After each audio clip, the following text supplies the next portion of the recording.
dire, prends courage, l'espérance est un trésor. Même... Ah, vous êtes là? Oh, mais votre équipe Tibériade est réunie. Mais quel bonheur de pouvoir vous rejoindre. Vous rejoindre pour un nouveau kit. Et en plus, pas n'importe lequel. Le kit 78. 78, le numéro des Yvelines. 78, le numéro de notre diocèse. Mais quel bonheur et quel défi aussi, hein. Parce qu'il paraît qu'il faut que je vous parle d'espérance. Seigneur, j'espère que je vais être à la hauteur. Alors, j'ai sous les yeux la feuille de route de votre kit. Vous partez d'un texte de Saint Paul, Romains 8. Oh, ben évidemment, je m'y attendais un petit peu. C'est quand même un best-of. Mais il va falloir au moins que je relise un petit passage. Alors, Romains 8, on y est. Nous le savons bien, la création tout entière gémit. Eh ben oui. C'est étonnant, hein? Mais Saint Paul est d'un très très grand réalisme. Dès qu'on parle d'espérance, ça nous renvoie à nos souffrances. Ça nous renvoie à ce qui fait mal. Ça nous renvoie à beaucoup de choses douloureuses. Saint Paul est d'une très grande lucidité, hein. Notre monde gémit et nous-mêmes, croyants, nous gémissons, nous aussi.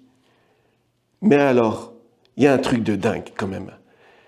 Parce que ces douleurs-là, Saint Paul les compare non pas à la douleur de la mort, mais à la douleur d'un enfantement. Nous le savons bien, la création tout entière gémit. Elle passe par les douleurs d'un enfantement qui dure encore. Et nous aussi, en nous-mêmes, nous gémissons. Nous avons commencé à recevoir l'Esprit Saint. Eh bien, on va demander l'aide de l'Esprit Saint pour aller un peu plus au cœur de ce qu'est l'espérance. Alors, je reprends votre feuille de route, je vois que dessus, vous avez aussi un texte de Charles Péguy. Mais oui, ce fameux texte sur la petite sœur Espérance, la petite sœur parfois oubliée de la foi et de la charité, sans qui ni la foi ni la charité ne sont possibles.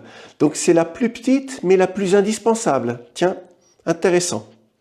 Moi, le texte que j'ai dans le cœur, c'est plutôt un texte de Bernanos, avec cette magnifique phrase sur l'espérance, qui est une détermination héroïque de l'âme, et sa plus haute forme est le désespoir surmonté. Alors là, on est dans le réalisme, là. Le désespoir surmonté comme plus haute forme de l'espérance. Oui, parce qu'en fait, l'espérance, elle entre en jeu précisément quand on risque d'en manquer.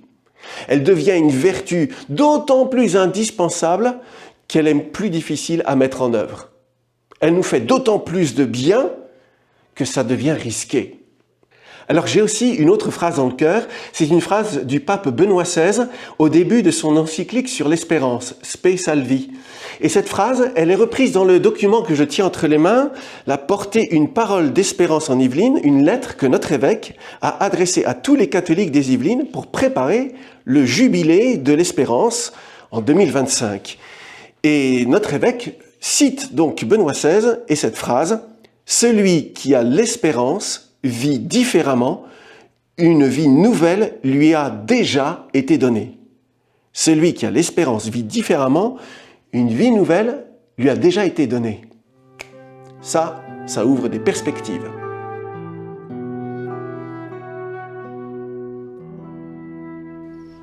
Alors s'il fallait que je décrive un petit peu ce qu'est pour moi l'espérance, eh bien je ferai une sorte de décalogue pour dire premièrement que l'espérance est une certitude fondée non pas sur moi, mais sur Dieu. Certitude que quoi qu'il arrive, Dieu va pourvoir à nos besoins. Que quoi qu'il arrive, Jésus va remporter sa victoire.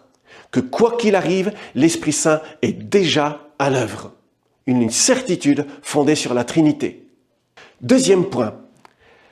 Je retiens de Bernanos que l'espérance, très concrètement, elle naît d'une victoire sur le désespoir. L'espérance, c'est le désespoir vaincu. L'espérance, elle va naître sur un champ de désespoir. Troisièmement, l'espérance est une vraie vertu. Ça va être un engagement plénier de ma part, de ma personne, pour regarder la vie, le monde, l'Église, mon prochain et moi-même d'une manière renouvelée. Ça va me demander, un décalage pour mieux voir comment Jésus est à l'œuvre. Quatrièmement, où est la source de l'espérance? Elle est en Dieu, notre Père, qui jamais ne désespère de nous, ni de vous, ni de moi, ni de son Église, ni d'aucun homme sur terre. Jamais Dieu ne désespère de nous. Cinquièmement, qui sont les modèles de l'espérance? Très concrètement, c'est Jésus. C'est Jésus, c'est aussi Marie, parce que Marie, elle a vraiment fait preuve d'espérance, contre toute espérance, comme on dit parfois. Elle a vraiment tenu bon, précisément quand l'espérance était en jeu, quand elle pouvait tomber dans le gouffre du désespoir. Au pied de la croix, elle a tenu bon et elle nous présente son Fils pour qu'on mette notre espérance en lui. Sixièmement, le carburant de l'espérance, c'est l'Esprit Saint. C'est lui qui va me communiquer sa flamme pour qu'elle brille dans mon cœur, qu'elle m'aide à entrer dans l'espérance, à avancer sur le chemin de l'espérance et pourquoi pas à communiquer un peu d'espérance aux autres.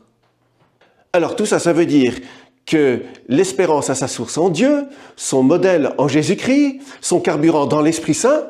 C'est donc, mon septième point, une vertu théologale, c'est-à-dire une vertu que je vais exercer dans mon humanité, mais qui a sa source en Dieu. Je vais recevoir son aide pour y arriver. Ça veut peut-être dire qu'alors que j'imaginais que l'espérance pouvait être extrêmement compliquée, que je me trompais et qu'il faut que je me convertisse. Il faut que j'arrête d'imaginer que c'est par moi-même que je vais espérer. C'est grâce à l'amour de Dieu. C'est lui qui va m'introduire dans l'espérance et c'est moi qui vais exercer cette vertu grâce à lui.